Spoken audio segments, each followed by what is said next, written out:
Hello everybody, this is Catalyx, and today we will be flying the Cessna 208 from Echo Golf Kilo Kilo to Echo Golf Lima Charlie.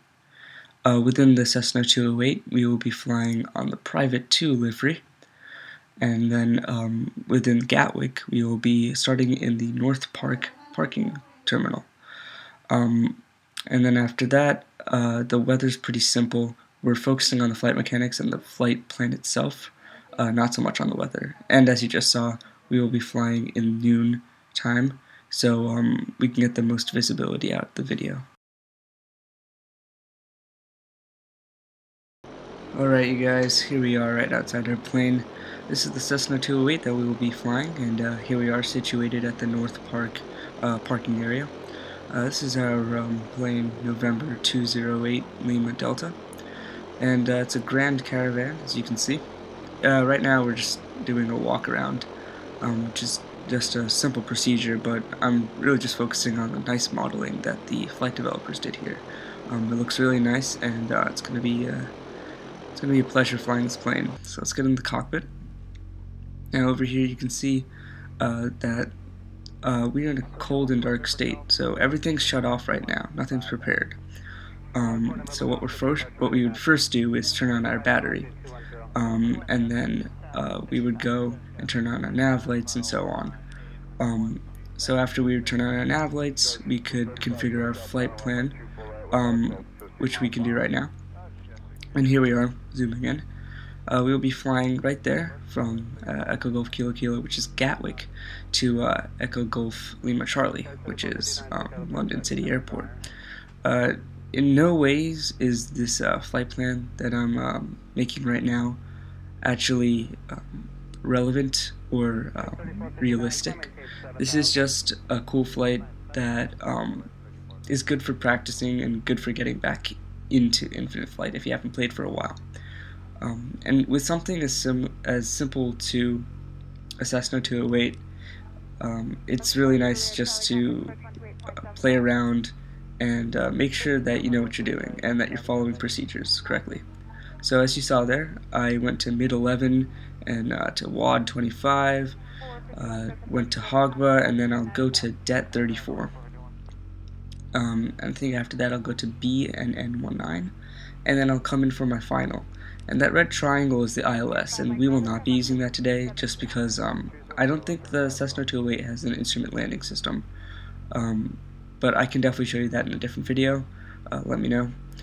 So anyways, that is our flight plan. We are zooming back in, and we're pressing that target sign so that this map sticks with us when we go.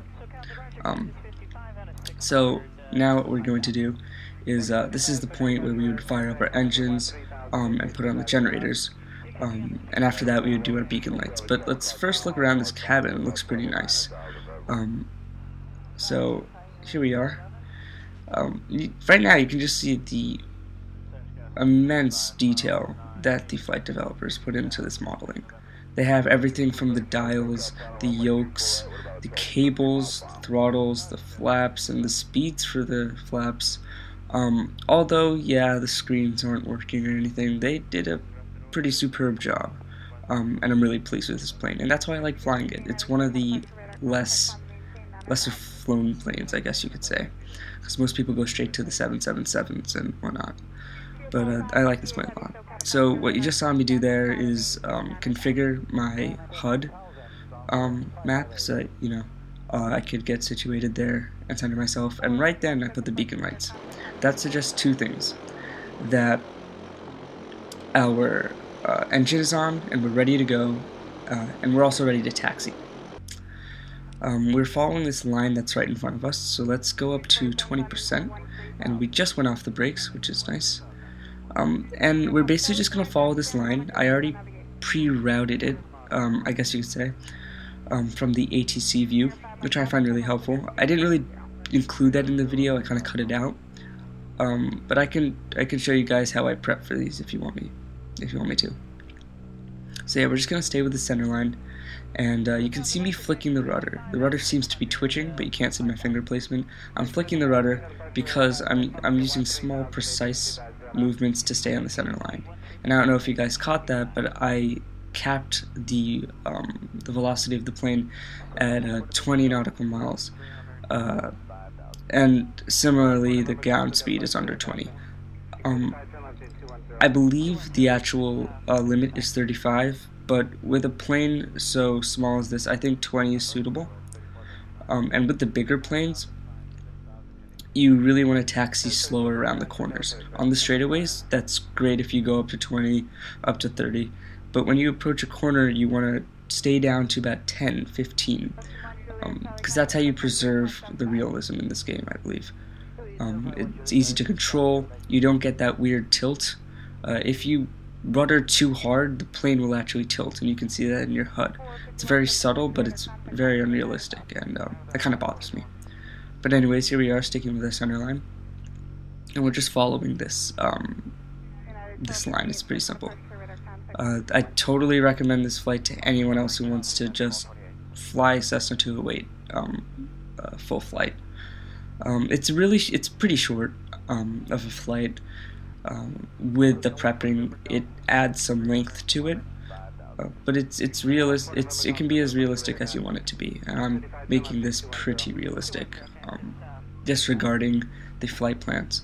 But anyways, every time you get before an intersection, check both sides. That was a bit too early, but I was just giving you a view of the scenery rather than doing this. Here we are. We're just going to take a right here, and then after that we'll take a left. So yeah, right now you just got to stay on the center line and maintain less than 20 knots. And I believe now our runway is on the left. So let's make that turn, and what we're going to do here is we're going to slow down and actually come to a stop. If you're wondering why the brake isn't on, that's just because I'm pulling down on the rudder as well as turning. But now my brakes are on because I'm parked. Right here I'm going to explain what the stop line is. In some airports they don't have it, but especially in live, you should definitely stop before you enter a runway. Only roll out to your runway if you have clearance and everyone else knows that you have clearance.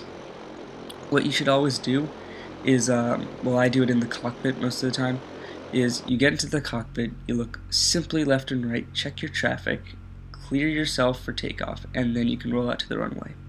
It is also at this time where I'm going to put my flaps down. I could have done that earlier as well, but I'm just going to put it down now. And it is also at this point where you would put your landing and your strobe lights on. I'm not going to do that right now. I'm going to put that when I get on the runway. It doesn't matter when you do it, strobe lights and landing lights make yourself visible to the ATC and other planes. So it's less needed in taxiing and more needed on the runway. So I'm going to put mine on when I get on the runway. We're not going to follow this yellow line because that helps us cross over the runway. We're just going to line up right here. And everything looks fine for takeoff. We have our flaps set. We have, and now we're going to adjust the lights, and then after that we can just power up. So I think we're all fine. So let's power up to 100. It's also at this point where I could tell you N1, N2, V1, V2, V rotate, and all that nomenclature and wording, but I'm just gonna keep it simple. You want to start tilting the plane up at about 80 knots. I'm definitely gonna go into more detail on what V1 is, V2, your safety speed, your rotate speed, in a more complex video. But for right now, we're just going to be flying a Cessna, pretty simple. And I want to keep this, relatively simple. So here we are coming up at a vertical speed of 1,000 feet per minute, and we're keeping a steady pace right now. We're climbing at a nice speed, and I'm going to set my vertical speed to 100 while I manually do the heading for now. What I see in some videos is that people use autopilot too early. As soon as they get up, they'll immediately put the vertical speed up. They'll initiate it, and then with that the speed. And in some cases that's realistic. If you're flying a really complex plane, you would use your LNAV and VNAV, but you would only use it after like a minute of taking off. But some people will start off their takeoff with autopilot, and that's just not realistic. Most pilots, actually all pilots, will fly their takeoffs and their landings manually up to a certain point. So here we are coming up on our first turn, which is mid 11, and we will be flying a heading of 259 when we reach that point. So after that it's pretty simple, and then what I think I'm going to do is after I pass WA 25, I'm going to overextend past Hogba, and then I'm going to show you what a 30-degree bank looks like, and just describe and tell you guys how to turn properly in a plane and what rules or general rules you should follow. So I'm going to turn off my heading and I'm going to manually turn this. It's completely fine to use the autopilot for turning, but I feel more comfortable manually turning, especially in a small plane like this. You can get a lot of accuracy and you can get a lot of smoothness if you turn like this. The autopilot, I see it's pretty jittery, especially if you're adjusting your heading at a slow rate. If you adjust it by 20 degrees, then yeah, go ahead, use autopilot. But I like to manually turn. It's just a preference of mine. I'll show you the jitteriness later, but for now we're just going to turn over here. And then it looks like we have a turn right after, and I can see that on the bottom left of my HUD. Also, if you look on the bottom center, I'm getting these reminders. Next waypoint, less than 1 minute, turn to heading 335. So that's also helpful to know. Right here, I'm just pointing out the really nice, high-quality view you're getting from the cabin. I really like it. You can really see the attention to glass that they put on. It's not really noticed, but they put some fog on the glass so that it's not completely transparent. It's a nice touch that they put on, as well as the horizon. It's not just the same color going back. You can see that there's some sort of depth in this game, which I really like. Not a game, a simulator, what am I saying? But yeah, here we are, coming up to heading 335, and then we will maintain that and actually go a bit further.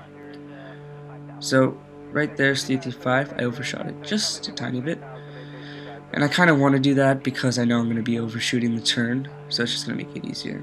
And here we are, we're putting our vertical speed at 0. I'll adjust the altitude knob later when I need it. Right now this is pretty casual, and I don't really need a set a cruising altitude for this, because we're just playing around. This is a really nice flight to recreate.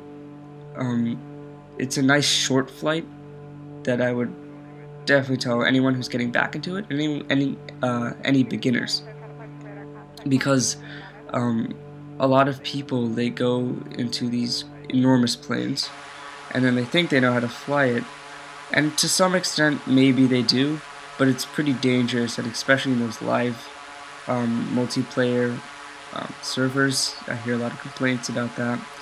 So I think it's good and almost integral to start with a smaller plane and really get used to it, even in solo. So I'm going to show you these different views. It looks really nice. It's the bottom, just saw the tail. It's the left, and this is the right wing. It's almost like a window seat, but you know, it's on the outside, which kind of sucks. Either way, it looks really nice. You can see the scenery that they used. They paid a good attention to this. I feel like London is not as developed as some regions like San Francisco or LAX, but their runways and airports are developed up to a certain point where it's enjoyable and it's pretty realistic, especially with the taxi lines. So over here, as you saw and as you can see on my HUD, I overshot the waypoint. So now I'm gonna bank, not pretty shallow, but you know, I'm just going to bank right now, and then soon you'll see me do a hard bank, which is around 30 degrees. If you look at the hash marks on the top center of my screen, you can see that they're curved hash marks, and the one in the middle out of all of them is 0. And right now I'm approaching 30. This is a crazy steep bank, and you can see just by looking at it how it might feel, because it's a really steep bank and it's almost unnatural and unrealistic to use it in a commercial jet. So I just want to urge the fact that when you're turning, you can't go into abrupt 30-45 degree banks, because it's unnatural, and the G's that you'd be experiencing is crazy, especially if you're recreating a commercial flight. So definitely be aware of that. It's just a fact I want to mention, that most pilots don't exceed 30, and if they do, then they acknowledge that it's a steep bank. It's not regular. So you just saw there I opened up my times, and that's going to become really important for my descent. I'm going to look till I have 4 minutes left to my next waypoint, which you can see right there, 2:15, 1:42. That's how long it takes us to get to BNN19. Because I have 4 minutes left, I'm going to go down at a vertical speed of -500 feet per second. Per minute. And what that allows us to do is in 4 minutes, we will descend 2,000 feet. So that's what I'm doing right now. As you can see, I'm just adjusting myself right here along the magenta line. And that looks nice. And yeah, so this is a pretty good flight so far. It's pretty smooth for the most part, except for the bank I showed you. And there is Det 34. So I think we're gonna adjust our heading just a tiny bit. There you can see the jitteriness right there. It's not that smooth, because you can see that there's some sort of jerk to the motion. You're only going by so little. If you went up by a rate of, say, 5 degrees, it would still be slightly abrupt. It wouldn't be jittery, but it would still be abrupt. So that's why I like to manually fly my heading turns. So here we are, coming up at about 3 minutes, which means we should be 500 feet down, and then we can check that when we get to the HUD view inside the cockpit. And there's our waypoint for Det 34. But yeah, here we are. We passed 3,500, which is fine. And we're going down to about 3,000, which is good. We're almost there. So soon we're gonna actually right before our turn onto the final, we are going to set our flaps and everything. But I don't know if you guys can see there on the left, that is Echo Golf Lima Lima, which is London Heathrow, massive airport. And then you can see all the other airports around, and the scenery too. That river off our nose is the Thames. So they definitely mapped this out correctly, and I'm enjoying the scenery a lot.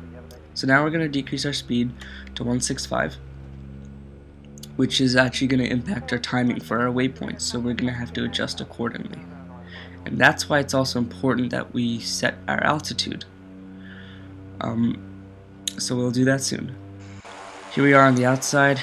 There's the Thames, as I just said, the curvy river. This plane looks really nice. The modeling's great.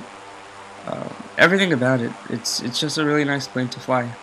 Of course, it's not fast or anything, but I'm enjoying this plane. And right over there is London Heathrow. It's a massive airport. I think it's the or one of the busiest airports in the world, because it has the most human traffic. So here we are, almost at BNN19, and we will put down our flaps soon, but right there I'm going to adjust my altitude to 2,000. I realize that we're coming down at a too fast of a rate, so instead of just changing the rate, which I totally could do and it would be fine, I'm just going to set the altitude. So once we get to 2,000, my nose is going to tilt up, and the plane is automatically going to adjust my vertical speed so that I match 2,000. It's going to do it really smoothly. So here we are. Our flaps will come down soon, and then we can configure our descent. But right now you can see the nose is coming up a bit, and at the same time we're putting a bit more power so we can feed that speed that I set. We can maintain the same heading, we can set the altitude right, and then we'll keep our vertical speed. Of course, now it's changing. Flaps went down. I changed my speed so that I can actually I can sort out my descent a bit better. I want to be controlled when I'm doing this. And 140 is a bit fast for descent, which obviously will change later. I don't know if you saw that. I zoomed in on my map in my HUD. And what I'm going to do now is, instead of aligning myself with the magenta line, I'm going to align myself with the red triangle. Right there you can see I'm trying to adjust my vertical speed, but it doesn't work. And that's because of the altitude lock. You have to remember when you're doing this and you're configuring your vertical speed that your altitude can't be locked, unless it's of course at you're not at that altitude. So, as I just mentioned before, we're going to align ourselves with the middle red line, because that lines up with the actual runway, where the magenta line lines up with the airport. And soon you'll see me actually zoom in on the screen, because you can do that in the cockpit, and you'll see me fine-tune this. This is not necessary. I don't encourage everyone to do this. I just like doing it. It's just the thing that I do now. But it just helps me fine-tune my heading so that I don't have to worry about it later. Of course, this can really all be changed with like the last minute of your flight. But I like to do it now. I find it, I guess, more relieving. I don't know how to put it, but I like doing it this way. So as you can see, I'm manually doing the heading right now, trying to get that heading right on the runway. And I put my speed down, which is good. I want to keep myself at a controlled speed. My flaps are still at 10. They will go down soon. If I look at my HUD, I can see that I'm aligned. I would be talking about the ILS right now, but I'll save that to a separate episode. Now that I can see there actually is an ILS system on this, I guess all the planes have it. I'll talk about that in a separate flight. I just don't want to add any more complication to something which I can already see being complicated. Just in case the video recorder doesn't pick it, doesn't pick this up. You can see that there are almost happy lights right next to the runway, and what those are, the red dots and the white dots. There are two of them. If you have two red dots, it means that you're too low, and if you have two white dots, it means that you're too high. One white and one red means that you're perfectly on the glide slope. It means your altitude profile is perfect. So I don't know how well it's going to pick up and how accurate it is, but right now it seems I'm a bit too low. So I mean, I'm just going to maintain this for now because it's a pretty casual flight and I seem to be in control. I'm not dangerously low, so that's fine. And when it gives you two red lights, it doesn't mean that you're like flat down, but it means that, you know, you're not completely perfect. You're just a little bit low. Right there, I disengaged my autopilot and I finally put down my flaps to flaps 30. What you can see here is that I floated a bit when I put my flaps down. And what's happening is when it decreases my speed, my vertical speed, it's also adding a bit of when it decreases my horizontal speed, it adds a bit of vertical speed. So I'm accounting for that by pitching down. My horizontal speed though is now lowering to 98 knots and decreasing. And there is the runway right in sight, so we will begin everything, our last procedure soon. And now I'm checking everything, got my lights checked, my flaps checked, autopilot is off.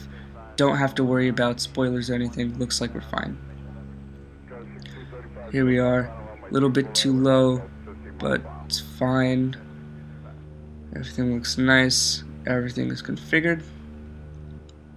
Now all we have to worry about is the flare. So I don't know if you can tell right now, I can explain this in a later video, but basically I'm adjusting my vertical speed with throttle, and I'm adjusting my throttle or my horizontal speed with my pitch. I'll explain that in a different video.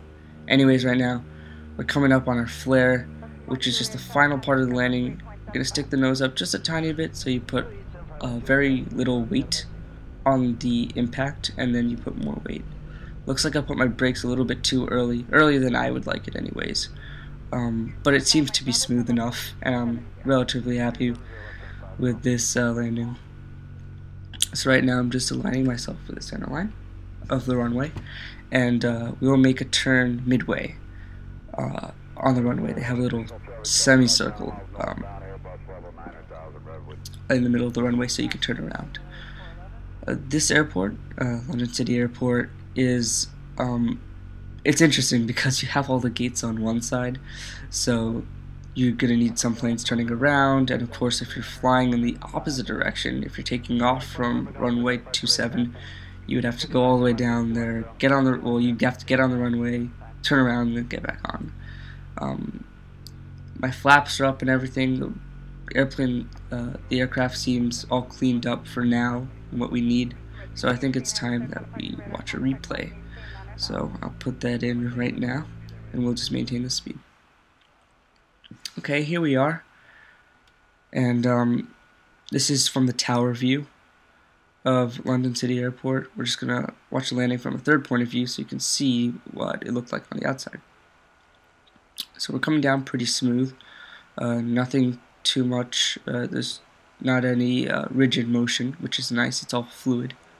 Here we are, looking really nice, and there I am starting my flare, and just touching the wheels, you can get a little squeak. The Cessna planes are very good for practicing your flares. It's really nice because you can practice how versatile these planes are and apply that to larger planes later. So overall, it was an alright landing by me. I usually perform better with the Cessnas or the other planes when I flare, but I'll take it. It's a smooth landing. I'm happy with it. So right now I'm keeping everything on still because I'm on the runway. That's very key. You usually take off your landing lights and your strobe lights once you get off the runway. Because, again, as I said in the beginning of the video, you have to declare your presence to the AGC and other aircraft around you. So right there, I just took off my landing lights and strobe lights because we are turning off. It helps with the cleaning up of the aircraft. And here we are, maintaining that center line. And there's the stop line that I was talking about earlier. So you see how you have to actually stop and make sure that the traffic's clear. And it's very important to have that on this in this airport, because there's only one way to get to the other side, and that's via the runway. So here we are. Let's take this left. There aren't proper markings for parking in London City in this scenery, so I'm just gonna make one up right here, and this is where we'll park, and we can put brakes down. Okay, so that was our flight, but right before we end, we're gonna just clean up the aircraft. We're gonna take and shut everything down. At this point, we'd clear our flight plan, not needed anymore. Now what we can do is go here, turn off our beacon lights, and right after that we'd turn off our nav lights. And after our nav lights, we turn off the battery and everything will be shut down. Of course it goes more into detail, but with infinite flight, it's good for me. So yes, thank you for flying with me from Echo Golf Kilo Kilo to Echo Golf Lima Charlie. It's been a great flight, and I hope to see you next time. Thank you for watching. This has been Catalyx.